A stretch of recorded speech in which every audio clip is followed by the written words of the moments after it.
우리가 오늘 함께 볼 말씀은 마태복음 6장 10절의 말씀입니다. 마태복음 6장 10절 저희가 한 목소리로 읽도록 하겠습니다. 함께 읽겠습니다.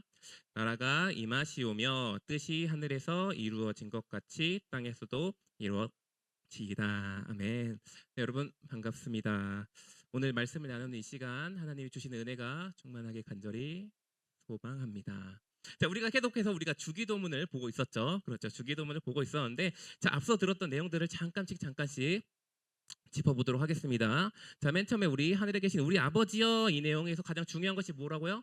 우리가 하나님과의 우리와의 끝도 없는 격차가 있는데 그 차원이 다르신 하나님을 우리가 자녀가 되어서, 그 하나님의 자녀가 되어서 우리를 하나님의 아버지라 부를 수 있는 그 은혜를 입었다는 것이 우리가 첫 번째 내용이었습니다. 그리고 두 번째 이름이 거룩히 여김을 받으시오며, 이 내용은 우리가 저번 주에 들었죠. 우리가 이 내용의 핵심은 바로 이게 바로 하나님을 뭐 하는 거예요? 찬양하는, 하나님을 찬양하는 기도였다는 겁니다. 그래서 하나님의 영광이 우리 사람들 마음 가운데는 오르락 내리락 할 수 있지만 절대 주권자신 하나님의 영광은 움직인다, 움직이지 않는다?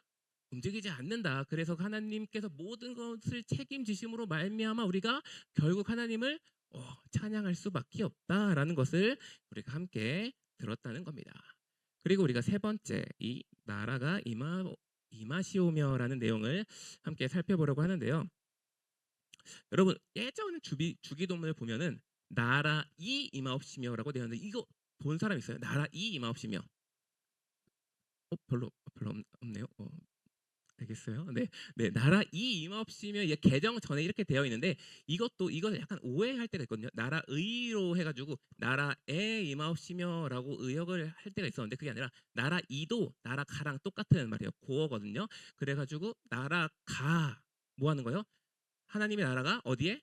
이 땅에 임하시옵소서라는 뜻이 담긴 내용이다라는 거예요. 하나님의 나라가 이 땅에 임하시옵소서라는 그 기도가 오늘의 기도라는 거예요.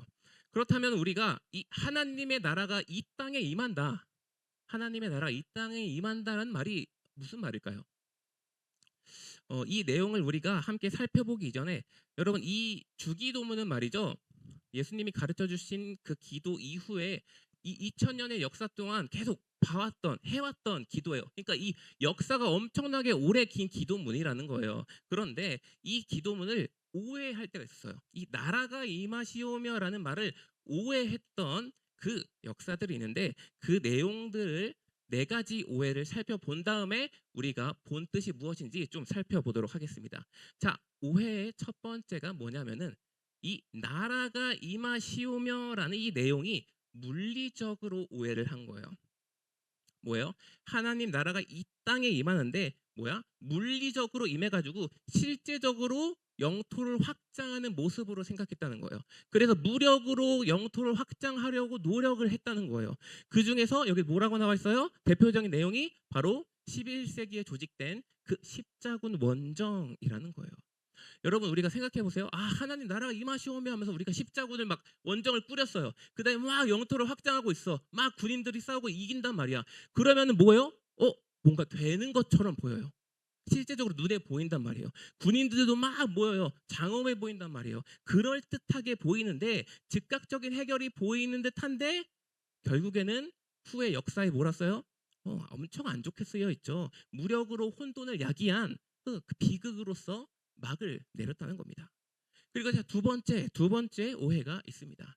두 번째 오해는 바로 정치적 오해입니다. 정치적 오해. 그러니까 하나님 나라의 그 원리와 그 시스템을 어디로 갖고 온 거예요? 이 땅으로 갖고 온 거예요. 이 세상의 정치와 제도를 이제 그 하늘나라의 시스템으로 막 구현을 노력했다는 거예요. 예전에 그 십자군 그것은 무력으로 하는 건 무식한 것이다. 우리는 지성을 가진 사람들이니까 그 제도를 끌고 와보자라고 했다는 거예요. 그래서 그 헌법과 제도를 통해서 이상적인 사회를 만들어가자라고 노력을 했고, 근데 그 노력을 하는 사이에서 그 인간이 간과한 게 있어요. 뭐냐면은 바로 이 우리 사람 속에 있는 뿌리 깊은 죄성, 뿌리 깊은 죄성을 간과했다는 거예요. 결국에는 그래서 이들이 구현하고자 했던 이 나라는 여기 나와 있죠. 유토피아라고 불리면서 뭐예요? 실현 불가능한 이상적인 나라로 남게 됐다는 겁니다. 자, 그렇다면 세 번째 오해가 있습니다. 영적 오해. 여러분 이 앞에 나온 이 두 가지 오해는 말이죠. 이제 실질적으로 이 땅에서 과도하게 실체화하려고 했던 노력이에요. 뭔가 실체화하자. 이 땅 왜냐면 나라가 임하는 거니까 실체화하자 막 노력을 했었단 말이에요. 근데 그게 다 물거품이 됐다는 거예요. 근데 오히려 요번 이 오해는 말이죠. 정반대로 이 땅에서 벗어나려고 하는 모습이었다는 거예요. 지나친 종말론적인 관점 속에서 자, 이 세상에 아무것도 미련이 없어. 오직 하나님 나라 하나님 나라 빨리 가자. 이 세상에 미련이 없어. 다들 이제 빨리 이 휴거를 준비하자. 이렇게 노력을 했다는 거예요. 그래서 여기 나와 있죠. 휴거, 환난설. 이제 곧 환난이 올 거야 하면서 여보 90 죄송해요. 저는 잘 모르겠어요. 자, 피지로 가면은 이제 지상 낙원이 있어. 이제 곧 우리나라에 환란이 닥치는데 저 피지로 가면 지상 낙원이 있어. 우리 다 거기로 모이자. 그래가지고 거기로 막 단체로 모였던 적이 있어요. 그 다음에 다미 선교회라고 있어요. 다미 선교회. 이제 우리가 휴거 될 거야. 92년도일 거예요. 휴거 될 거면서 막 다 모였어요. 그러면서 8천 명이 모였어요. 진짜로. 8천 명이 모였는데 이제 이제 휴거 돼야 되는데 뭐지? 아무 일이 안 일어나는 거예요. 네. 그렇게 이 영적인 오해, 그러니까 이것을 너무 영적으로만 치부를 했다는 거예요. 자, 그렇다면은 네 번째 오해가 바로 심적인 오해입니다. 심적인 오해. 이것이 바로 오늘날 우리가 빠질 수 있는 오해의 한 부분인데요. 여러분, 예수님의 재림과 그 하늘나라라고 하면은 우리가 이성적으로 생각했을 때 어때요? 별로 이성적인가?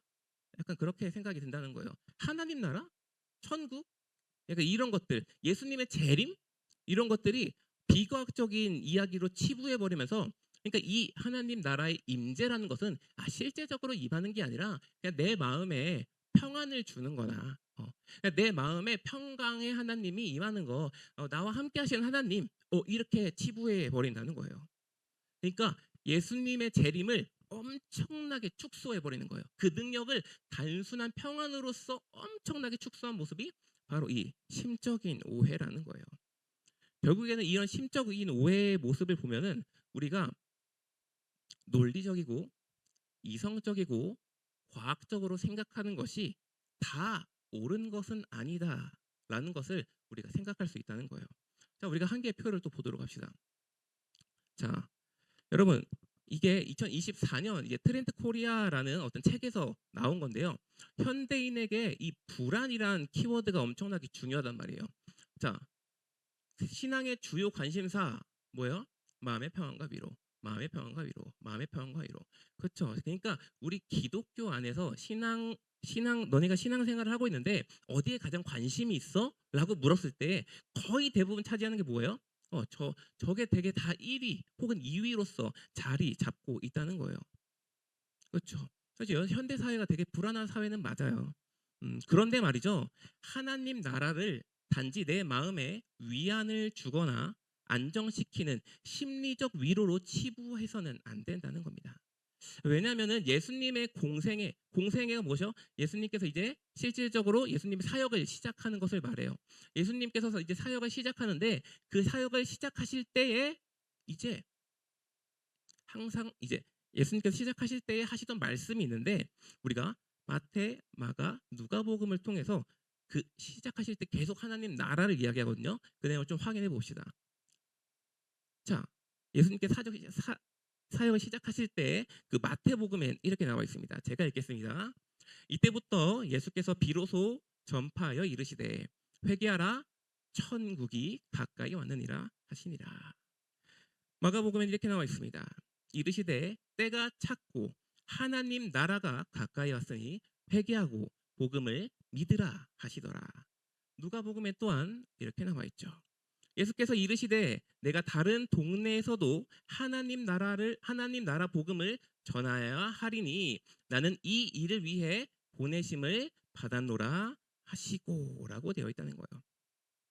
다시 말해서 예수님의 그 사역을 시작하는 중심에 그러니까 시작점에서 이 말을 한다는 것은 이 말이 중요하다는 거잖아요. 시작할 때 이 말을 자꾸 한다는 건 중요하다는 거예요. 그러니까 이 예수님의 사역의 중심에는 뭐가 있다는 거예요? 하나님 나라가 그렇다면 이 성경이 말하는 하나님 나라가 뭔지 조금 더 살펴보도록 합시다. 자, 여러분 우리가 나라를 이루는 세 요소가 있습니다. 뭐가 있죠? 국민, 영토, 주권. 아, 똑똑해요. 네, 국민과 영토와 주권이 있다는 거예요. 그렇다면 우리나라로 생각해 봅시다. 우리나라에서 가장 이 세 가지 중에서 중요한 건 뭘까요? 국민. 아, 자, 그러면 좀 보도록 합시다. 대한민국 헌법 제1조 1항에 이렇게 되어 있습니다. 대한민국은 민주공화국이다. 그리고 1조 2항에는 이렇게 나와 있습니다. 대한민국의 주권은 국민에게 있고 모든 권력은 국민으로부터 나온다. 곧 국가의 주인이 누구예요? 국민이라는 거예요. 그러니까 우리나라의 그 국가에서 가장 큰 힘은 어디서 나오는 거예요? 국민에게서 나온다는 거예요. 그렇다면 하나님 나라에서 가장 중요한 요소는 국민일까요? 국민일까요? 국민이 누구예요? 우리들이죠. 우리들이 국민이잖아요. 하나님 나라 백성의 국민. 자, 그렇다면 우리가 아까 읽었던 그 마가복음의 내용을 자, ESV라는 그 영어 성경을 갖고 왔는데요. 자, 봅시다. 제가 다 읽지 않을게요. 잘 못해서가 아니라 잘 읽지 않을게요. 자, 봅시다. 그렇다면 하나님 나라가 가까이 왔다고 했는데 이거 뭘로 번역됐어요? 킹덤 오브 갓, 킹덤 오브 갓. 원어인 이 헬라어에서는 뭐로 번역됐냐면은 바실레이아라는 단어인데 이 바실레이아라는 단어는 왕국이란 단어예요. 다시 말해서 하나님 나라는 우리가 하나님 나라라고 생각했을 때 그 나라의 개념이 민주주의에 대한 내용보다 뭐 하는 거예요? 군주제에 가까운 모습이라는 거예요. 우리가 민주주의를 살고 있으니까 당연히 민주주의겠지 하고 받아들이는데 이때 당시의 왕권은 다 모두 우리도 이 군주제에 있었죠. 그렇죠? 대한민국 이 민주공화국 전엔 다 군주제였어요. 그렇죠? 그렇죠? 그렇게 우리가 살고 있었어요. 당연한 것인데 오해할 수 있단 말이에요. 킹덤이에요. 킹덤. 왕국이라는 거예요. 여러분, 지금 흥행하고 있는 영화 뭐가 있죠?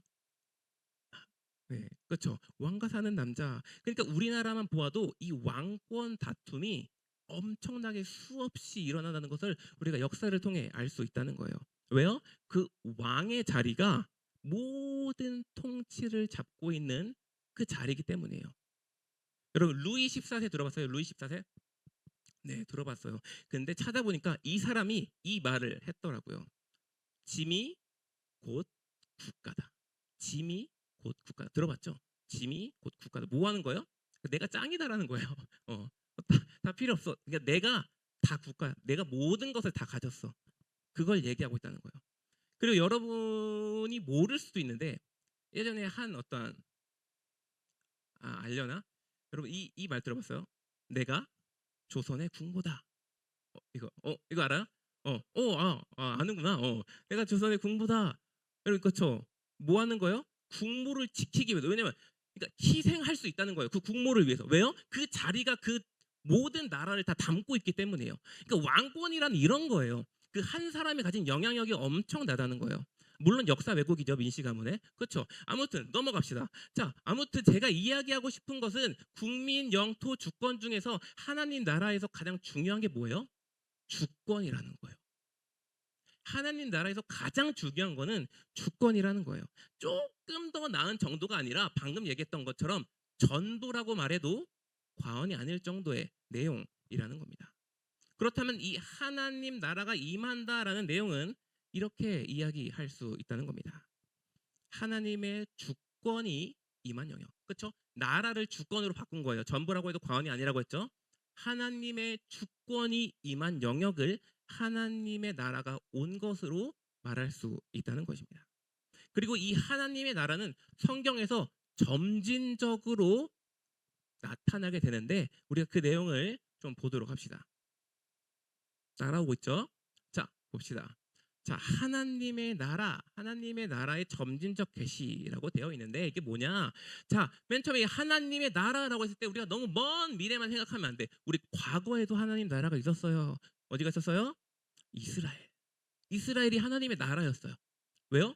이스라엘이 누구를 항상 따라요? 중심이?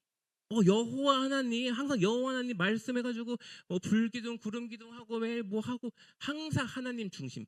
하나님 중심으로 항상 이동했던 따랐던 나라가 이스라엘. 하나님 나라예요. 그것이 하나님 나라예요. 하나님의 주권이 임한 나라가 그 이스라엘 첫 번째 모형이었다는 거예요. 자, 이스라엘 봅시다.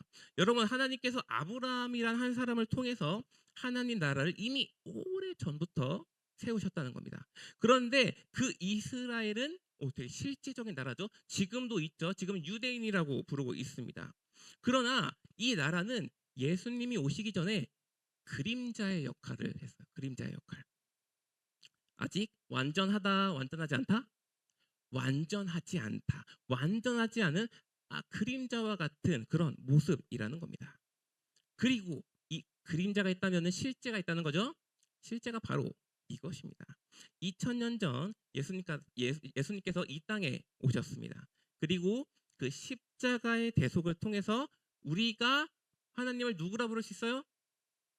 아버지.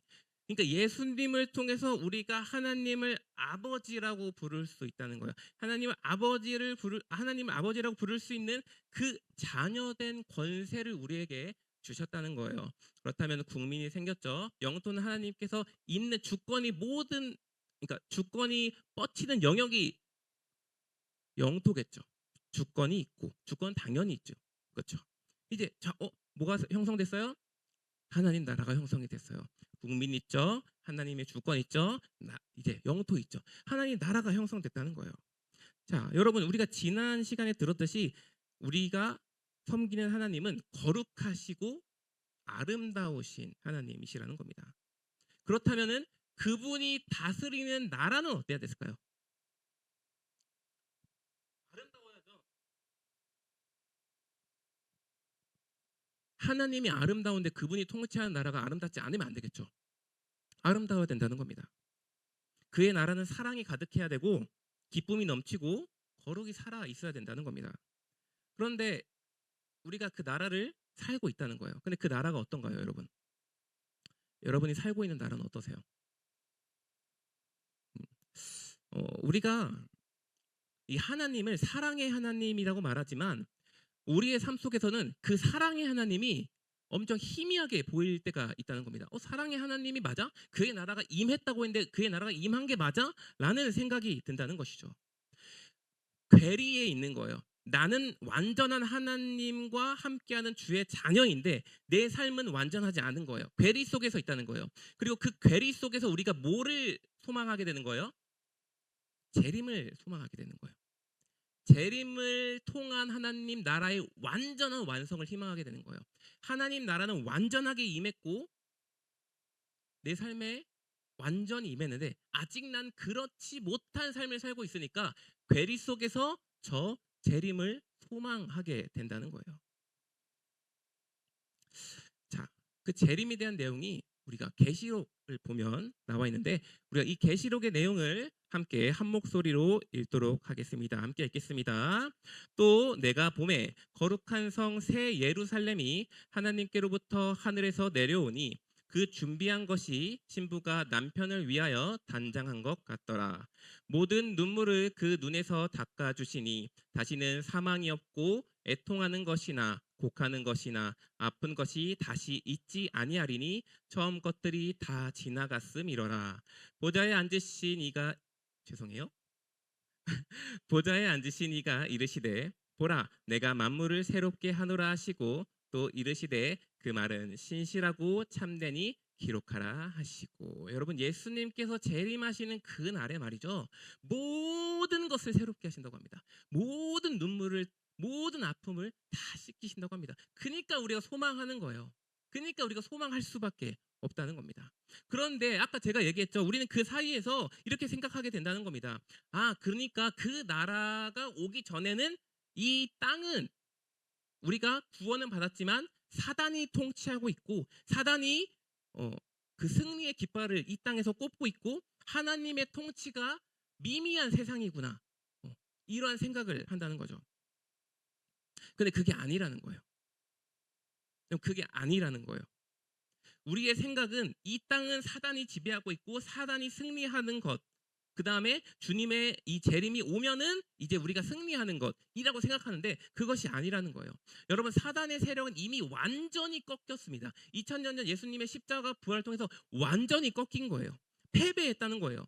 그 십자가의 승리로부터 하나님의 완전한 통치가 시작됐다는 겁니다. 근데 우리는 아이러니하죠.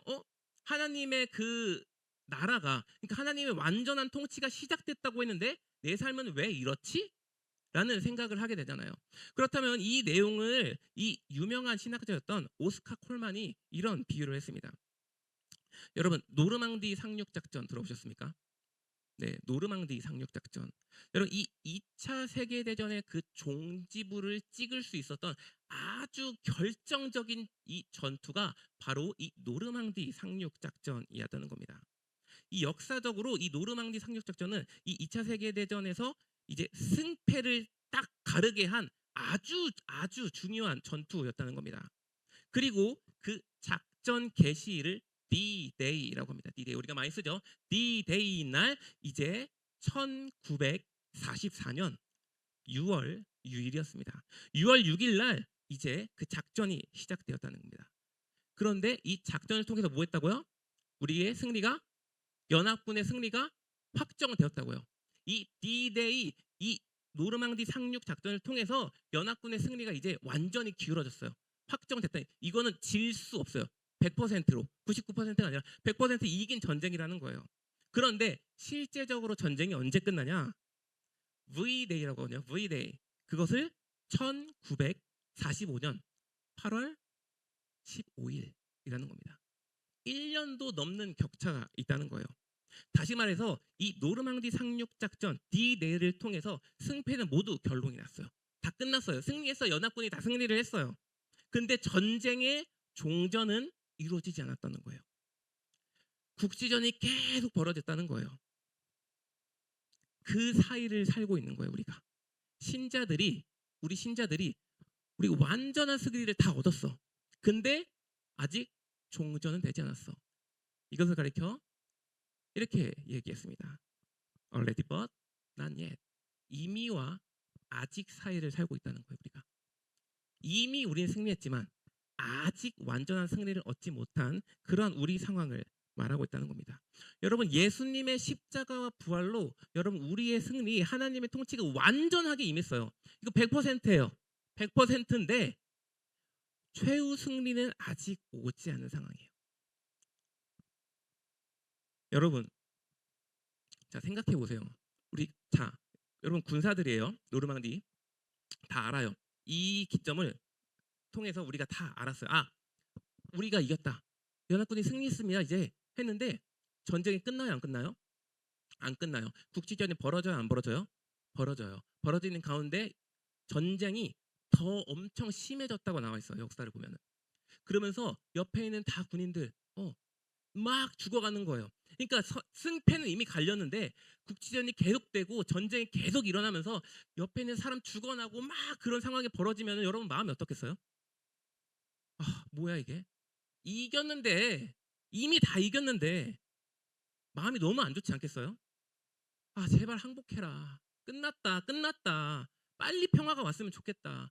그러니까 끝난 건 아는데 아직 완전히 끝나지 않으니까 얼마나 마음이 답답하겠어요.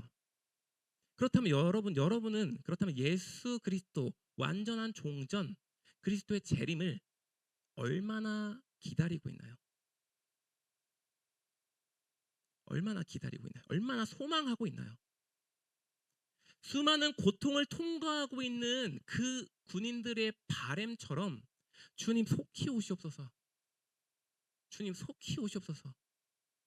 종전되길 원합니다. 이런 마음을 갖고 있으십니까? 여러분 이러한 이 이미와 아직을 살고 있는 여러분에게 저는 두 가지 소망을 알려드리고 싶습니다. 자, 먼저는 내 삶의 임할 하나님에 대한 소망, 현세적 이 지금 우리의 살고 있는 현세에 대한 내용입니다. 그리고 두 번째는 하나님 나라가 완전히 완성될 그 내세적인 소망이라는 거죠. 자, 첫 번째 내용을 좀 보도록 합시다. 자, 여러분 하나님의 나라가 내 삶에 임한다. 하나님 나라 임하여 주시옵소서. 우리가 이런 고백을 나라가 임하시옵소서라고 이 기도를 한다는 거예요. 이 말이 내 삶에 하나님께서 도와주셔서 조금 내가 넉넉할 수 있도록 도와주세요. 이런 기도가 아니라는 거예요. 데이비드 팀스라는 사람은 이 내용을 이렇게 말했어요. 당신의 나라가 임하시옵소서라는 이 말은 곧 내 나라가 끝나게 하옵소서라는 말이라는 거예요. 아까 왕권 얘기했죠. 해 아래 두 개의 태양이 있을 수 없다. 그렇죠? 여러분이 왕이라면 예수님이 왕이 될 수 없고, 예수님이 왕이라면은 여러분이 왕이 될 수 없다는 겁니다. 주권은 딱 한 명, 한 분밖에 가질 수 없다는 것이죠. 여러분, 우리의 각자의 삶에서 우리는 왕처럼 살고 싶어 합니다. 모든 일에 최종 결정권자가 나이길 바란다는 거예요. 당연하죠. 세상 사람들한테 말하죠. 너가 너의 인생의 최종 결정권자야 하니까 뭐라는 거야? 다 아는 소리인데 무슨 이상한 소리를 하고 있어. 이렇게 말하겠죠. 근데 이걸 우리가 잘 생각해야 된다는 거예요. 우리는 우리 인생의 최종 결정권자가 되고 싶어 한다는 거예요.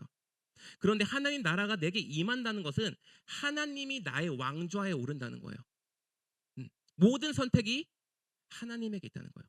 모든 뜻이 하나님에 맞춘다는 거예요. 이것이 나라가 임하시옵소서. 여러분, 현세적으로 바라봤을 때 여러분, 사극을 보면은 신하들이 뭐예요? 통촉하여 주시옵소서 하죠. 왜 할까요? 그들에게 결정권이 없기 때문입니다. 이 말밖에 할 수 없어요. 통촉하여 주시옵소서. 다만 그 뜻이 내가 마음에 안 들어오니 바꿔달라고 이 말만 하는 거예요. 그러나 그가 왕이면 바꿨겠죠. 이거밖에 할 수 없었다는 거예요. 여러분, 나의 고집이 꺾어지고 내가 중심이 아니라 하나님이 중심이 되는 것이 바로 이 나라가 임한다는 말이라는 겁니다. 만약에 우리가 이렇게 얘기했어요. 하나님, 제 주인, 우리가 주님이라고 말하죠. 주님이 뭐의 준말이에요? 주인이죠, 주인. 주인이 뭐예요? 왕이, 하나님이 왕이란 뜻이에요. 똑같은 말이에요. 근데 주님이라고 말하는데 내가 만약에 하나님의 뜻을 꺾고 내가 나의 뜻 그 위에 선다면은 어떤 사람이에요?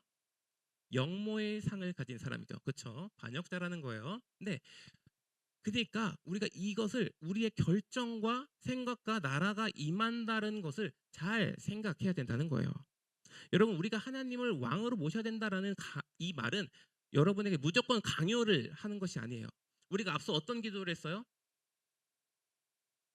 안 돼요 이러면은 자, 우리가 앞서서 어떤 기도를 했어요? 이름이 그렇게 여김을 받으시오며라고 됐다는 거예요. 곧 그분의 이름을 찬양하는 것인데 왜 찬양한다는 거예요? 그만큼 아름답고 거룩하고 놀라우신 분이시니까. 그렇다면은 그 하나님의, 그러니까 여러분이 엄청 찬양하고 엄청 좋아하는 사람이 있어요. 그럼 나랑 가까이 하길 원하잖아요.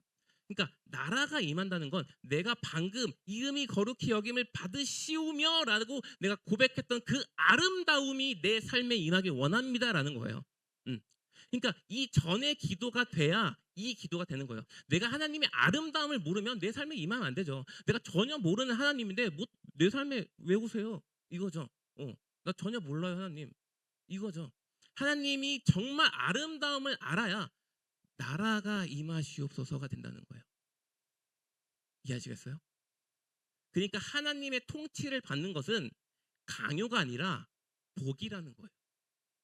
하나님, 내 삶을 통치해 주시옵소서. 이 말은 그 아름다움을 아는 사람에겐 복이라는 거예요.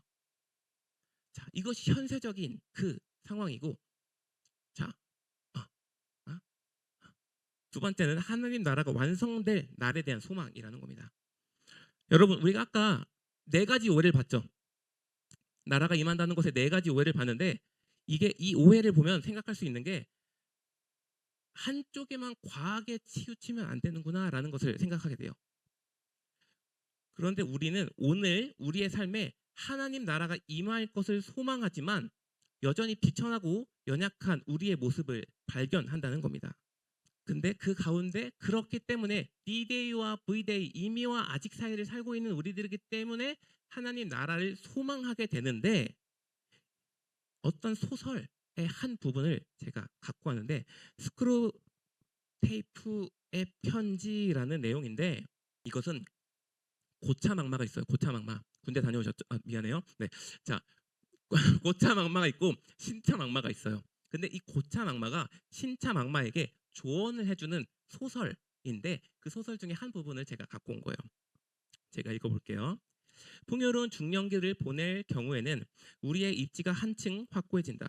풍요로움은 인간을 세상에 엮어놓거든. 풍요로운 중년기를 보내는 인간은 세상에서 내 자리를 찾았다고 생각하지.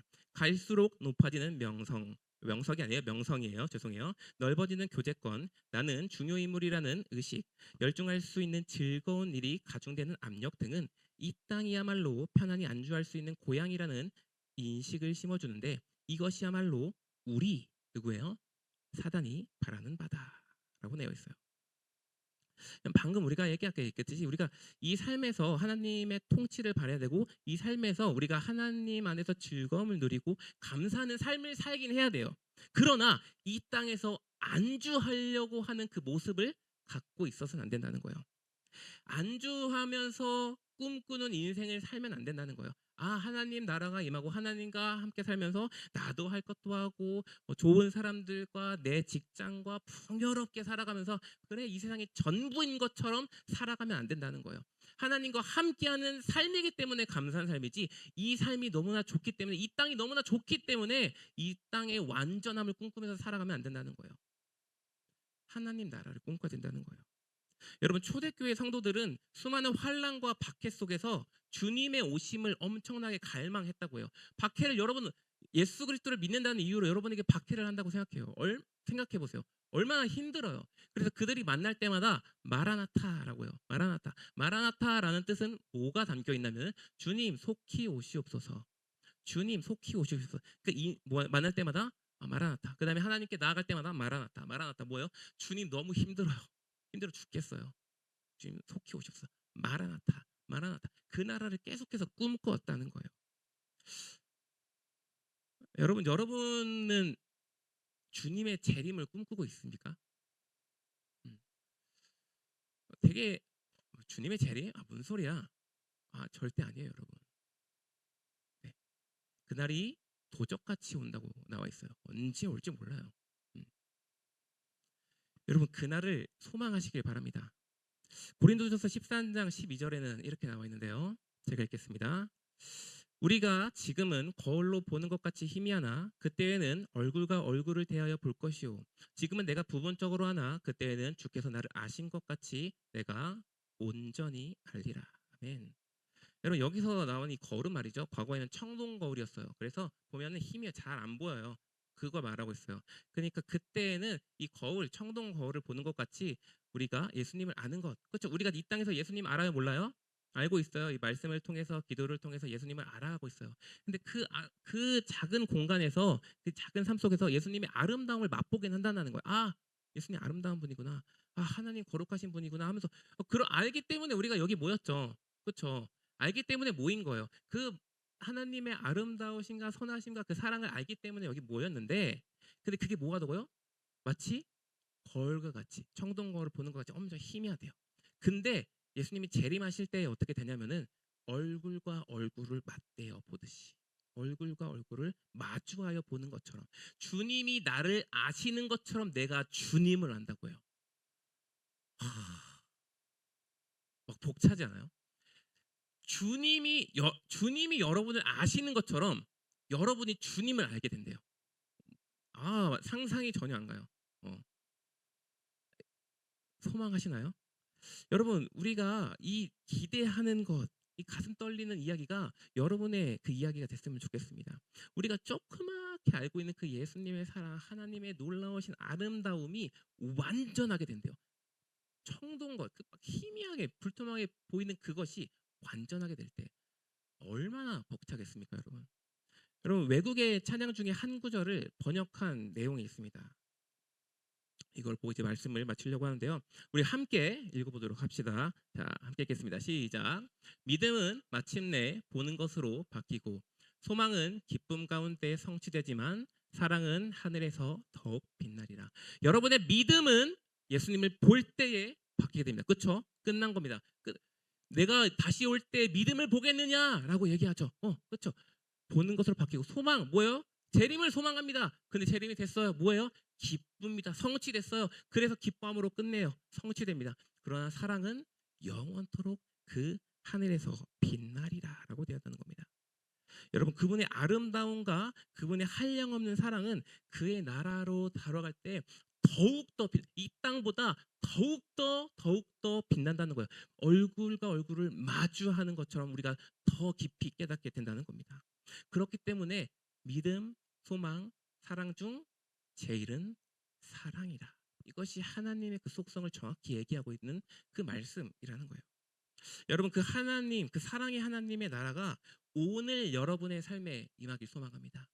또한 여러분이 그 도래할 영원한 하나님 나라, 그 재림하실 그 영원한 하나님 나라를 소망하는 주의 백성 되기를 간절히 소망합니다. 이제 함께 찬양을 하려고 하는데요. 제가 마라나타 얘기했죠. 이 마라나타라는 그들 중심으로 지은 찬양인데 우리가 소망을 담아서 함께 찬양했으면 좋겠습니다.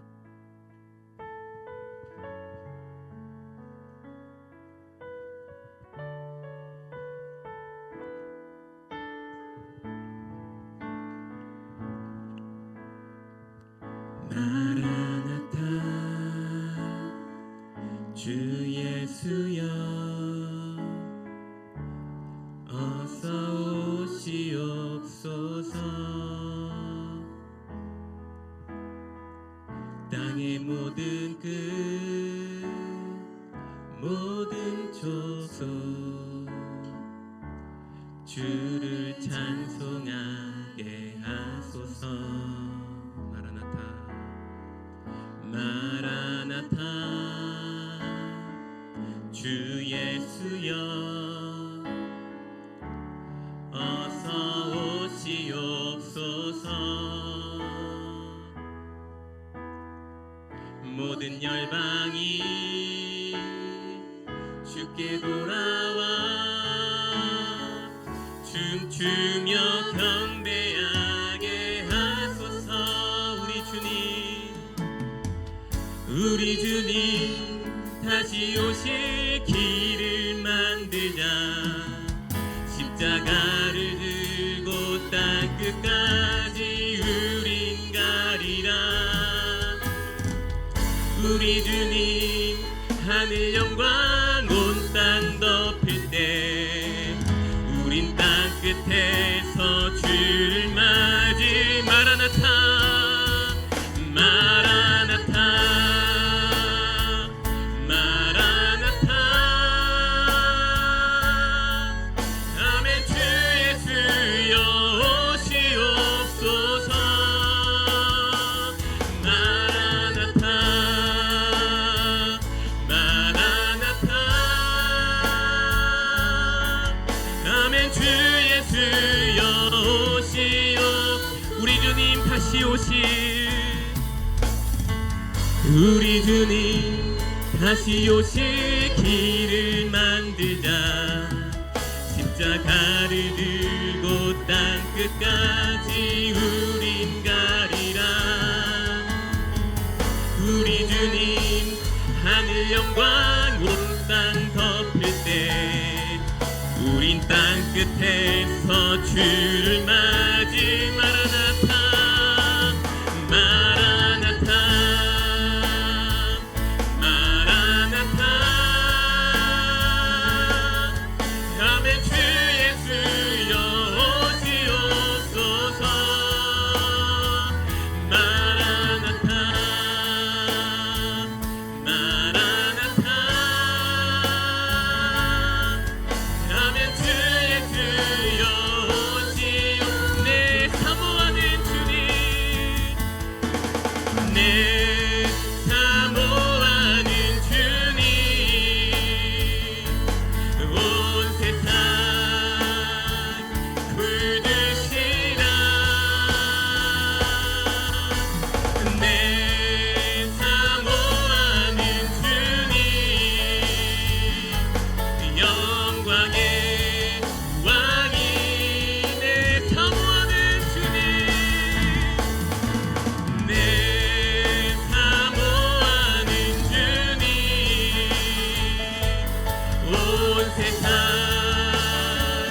풀주시라.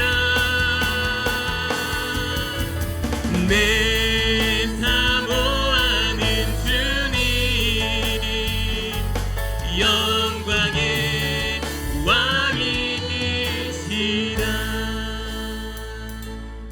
이 시간 가운데 우리가 오늘 들었던 그 말씀을 기억하며 주님의 아름다움을 내가 더욱더 깊이 알아가기 원합니다.